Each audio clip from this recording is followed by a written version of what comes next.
Everyone, আশা করি সকলে ভালো আছেন। আমি একটা জিনিস লক্ষ্য করলাম যে মেগাস্টার শাকিব খান এবং দেবজিৎকে একসাথে আনলে কেমন হয়। রায়হান রাফি এটা পারবে, রায়হান রাফি বা রাজ চক্রবর্তী প্রমুখ এরা পারবে এদেরকে একসাথে আনার। দরকার এদেরকে একসাথে আনা, হ্যাঁ এদের দরকার তো, কারণ বাংলাদেশের নতুন ইতিহাস গড়তে হলে এদেরকে একসাথে আনতে হবে। যদি ব্লকবাস্টার এমন একটা, যেমন বলিউডে সে কেমিও দেয় এমন একটা শাকিব খানের মুভি, সেখানে দেবজিৎ দুজনে থাকে, তিনজনকে একটা অ্যাকশন করা মুভি। যে দুই পৃথিবীর মতো নর্মাল গল্পের কোনো মুভি না, দুই পৃথিবীর মধ্যে কাহিনী ভালো আছে, কিন্তু দুই সুপারস্টারকে নেওয়ার পরে অ্যাকশনটা কিভাবে হওয়া দরকার ছিল সেভাবে অ্যাকশনটা হয়নি।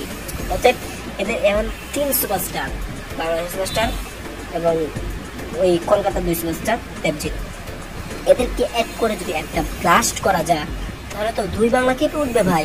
পুরো ভারতবর্ষ, বাংলাদেশ, চীন, ভারত, পুরো বিশ্ব কেঁপে উঠবে তিনজনকে একসাথে এমন একটা অ্যাকশন মুভি নিয়ে আসলে। এদের খারাপ কিছু হয় না।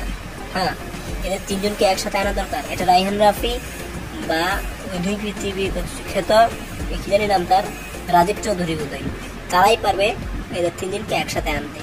এই বাকি আলবাল এগুলো কিন্তু কিচ্ছু করতে পারে না, বুঝছেন। এদের দুজনের কাছে অনুরোধ তাদেরকে একসাথে আনার। তো আজকের ভিডিওটি এ পর্যন্তই, ধন্যবাদ পুরো ভিডিওটি দেখার জন্য।